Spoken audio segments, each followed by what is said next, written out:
If you're a realtor, there's a good chance that you are making critical mistakes with your website and missing opportunities to generate high-quality leads in your sleep.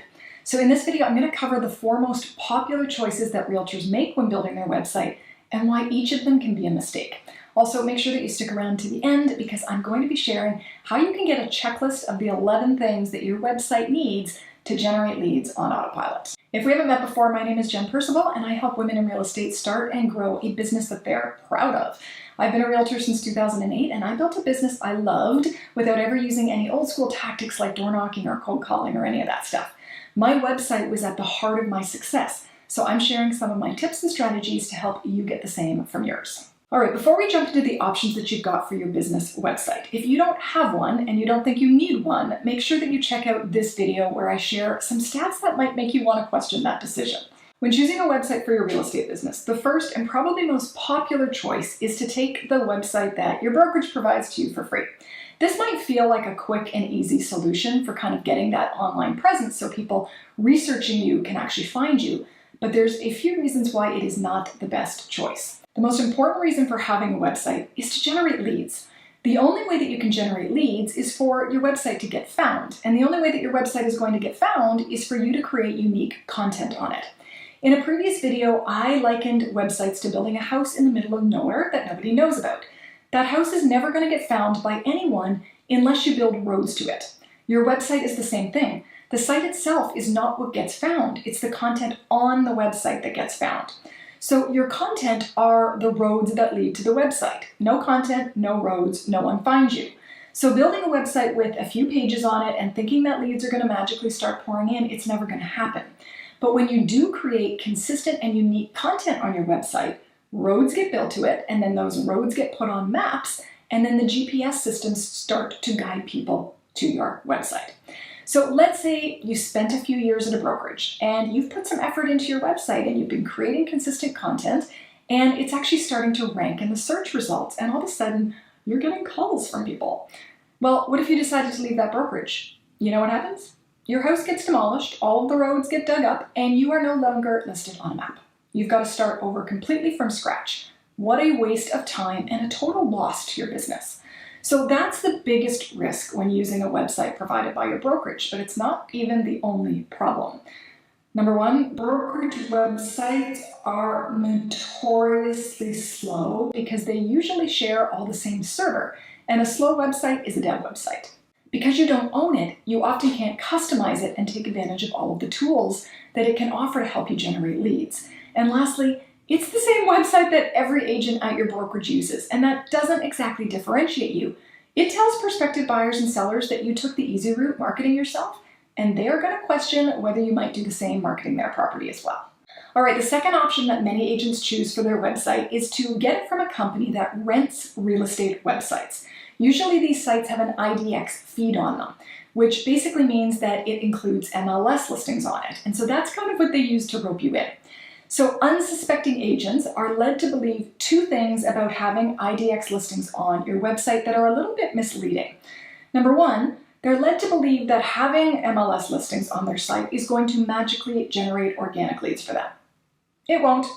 The only way that this will ever happen is if your site already performs really, really well and ranks really high in the organic search results for other types of content. You've got to remember that if you've got MLS listings on your website, thousands of other websites have those exact same listings on theirs too. So when someone searches for a listing, in order for your site to show up, it would have to outrank every other website. And that includes Zillow, Redfin, Realtor.com, and other huge companies that spend millions on search engine optimization.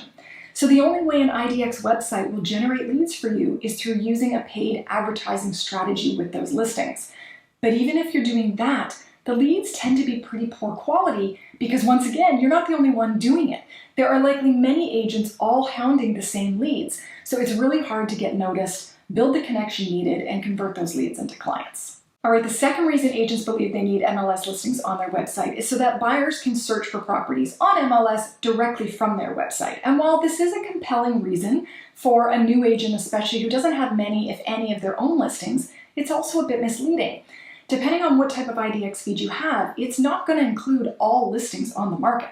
I never shared our listings to the IDX feed Because when I have a listing, I want my website to be the first one in the search rankings. And if I shared it with the IDX feed, my site would no longer rank. So renting an IDX website often comes with a pretty big price tag without a return on the investment that justifies the spend, unless you're going to use paid ads with it. So if you just want MLS listings on your site because you don't have your own listings, there are much more affordable ways to do that than renting a website that you don't own. Because the biggest problem with this option is the same as using your brokerage's website. If you ever decide to leave that company, you're going to lose everything. If the company went out of business, you'd lose everything.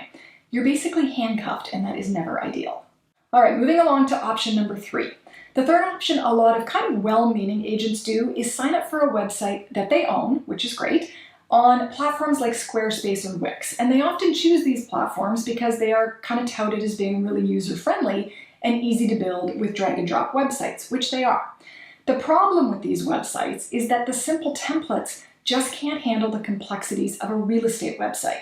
A properly functioning real estate website, it's complex, and it needs to be able to include your own personal listings, not MLS listings, personal listings, with attachments like floor plans and surveys and home inspections, all content that is very specific to real estate. So you can have a beautiful personal brand website on Squarespace or Wix, but the second you try to incorporate your own personal listings, you're going to quickly realize they're just not built for that. And the reality is, you're not building a personal brand website. You are building a real estate website. The personal brand piece comes second. It's not what is driving the website, which leads us to your next option, and that is to hire someone to build a custom website for you. This is normally ludicrously expensive, like in the tens of thousands of dollars, and also completely unnecessary for the vast majority of agents, especially new ones. The worst part is that the ones that do this often spend a load of money having this beautiful website built and then end up with the house in the middle of nowhere that no one knows about and never gets found by anybody. You don't want that to happen to you. Remember, the search engines, they don't care how pretty your site is or how sophisticated it is. They care about the content on your site. So even if you hire someone to build you a beautiful site, you still have to create the unique content on it. Now, you can hire someone to do that too, but never, ever, ever buy stock blog content that any other agent has on their website too, because it's going to hurt you, not help you. Now, if you're going to go this route, whatever you do, make sure that whoever is building your custom website uses WordPress.org to build it. Just to keep things really confusing, there is WordPress.com, which is different. Basically, WordPress.org is the free software. WordPress.com is a paid hosting and service provider, kind of like Squarespace, that uses the WordPress.org software. So you always, always, always want to use WordPress.org, and you want to make sure that you own the domain, the hosting, and the website. Which brings us to your last option, and that is just to build your own website using the free WordPress.org software yourself.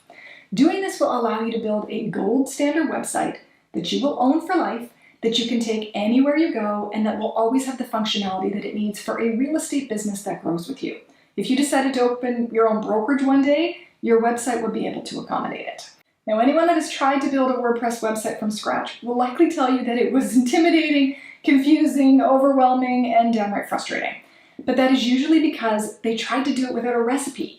People often just kind of dive in and think that they can figure it out as they go, but unfortunately, the beginning part of building a WordPress website is the hardest. Once you've got your domain and hosting sorted, then you need to install the WordPress software, and then you need to install the real estate theme, and then you need to customize it. The customizing part, where you kind of get to make it your own with your own colors and branding and fonts and images and all of that stuff, is really easy. But getting to that part is a bit confusing if you don't know what you're doing, and so most people who try just get frustrated and give up. Well, I am on a mission to get as many agents as possible through that phase as I can, because owning your own WordPress website really is the best long-term option as a realtor. I spent months creating a course for realtors that gets you through that hardest part of building your own WordPress website. I built a template, and then all we do is actually migrate that template over to your new website, so that all you have to do is the fun part of customizing it and making it your own. And of course, I show you step-by-step how to do that too. Building your own website, it doesn't have to be difficult, and it doesn't have to be expensive. If you can follow a recipe in a cookbook, you can absolutely build your own WordPress website, and I can teach you how. So if you're interested in this, you can find details about this super affordable option in the description. Now, whatever option you choose for your website, there are 11 things that your website needs if you ever want it to work for you the way it's actually supposed to and generate leads. So to make sure you're doing it right, I've created a handy checklist with details that explain each of these 11 tools so that you can get started implementing them on your own website right away and start getting found by buyers and sellers who are all searching for a realtor online. You can find the details in the description. Until next time.